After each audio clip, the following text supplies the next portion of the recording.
Sitting in the holding cell, my mind races thinking about all the days of my life that will follow and the days that pass. My heart starts to pound thinking about this new world I'm about to face.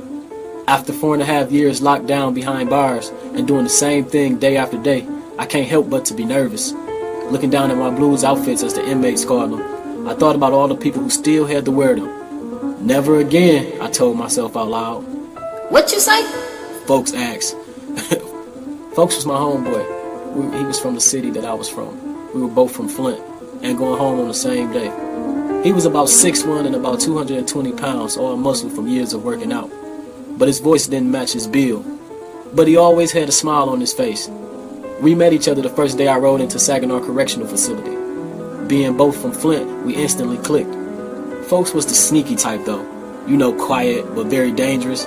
He would later become a very trustworthy friend. I said I ain't never coming back here again. Me either. Folks replied. I sat back and I looked at the clock. It read 10 o'clock. It was definitely time to check out. The only thing now was to wait for my mother to pick me up. It seemed like it took forever. I watched almost everybody leave as I waited on my turn. I started thinking that this wasn't for real and that I wasn't getting ready to go home. I started thinking about when I first went to prison so long ago, and that feeling came back over me like a rushing wind. I remember walking down this long, dark hallway that smelled stale. The light at the end of the hallway was flickering, and all the walls had writing on them which looked like people's names or something. As I slowed down to try and make out what they said, the guard behind me pushed me and said, "Keep walking. You'll have plenty of time to admire the walls." And then just laughed. My wrist started hurting from the tightness of the handcuffs, but finally we got to the cell. It was a room the size of a bathroom, and yet the bathroom was in there also. There were more writings on the wall, and a little green mat that my legs hung off when I tried to sleep. The walls told so many sad stories, and as I sat down not knowing what tomorrow held, I just prayed that it would be all over soon.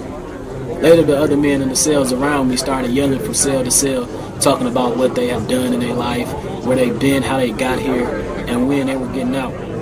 All I could do was wish I was never here in the first place. Snapping back to reality, I felt sick, so I went to the bathroom to put water on my face. Upon opening the door, it smelled like an old folks' home.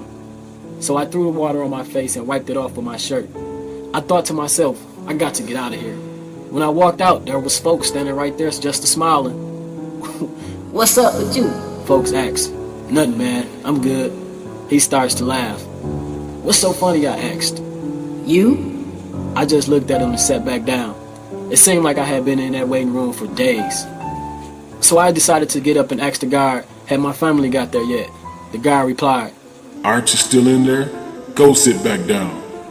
Everything in me wanted to just snap, but instead I did what he said because in reality he still had the keys to my freedom.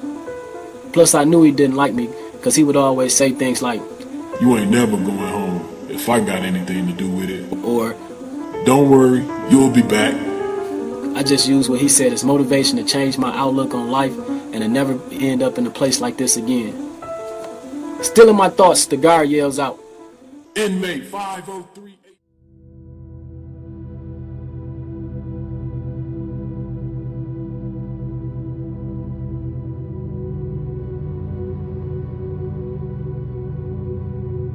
If people in the faith community can hear me, I would say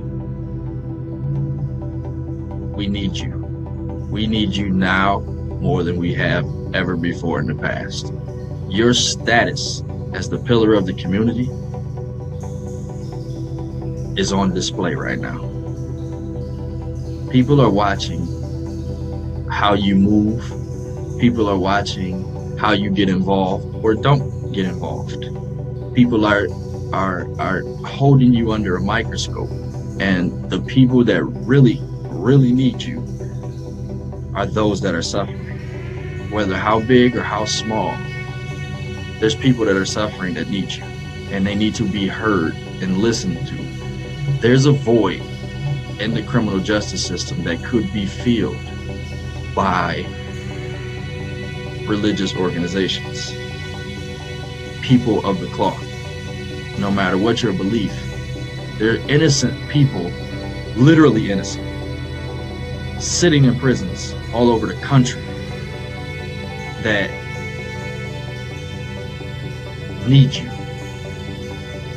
They need to hear you and know that your presence exists. Don't just show up when it's okay or convenient for you. Now is the time. No matter how big the gesture or how small the gesture, there's people that need you. Find a way to make it happen.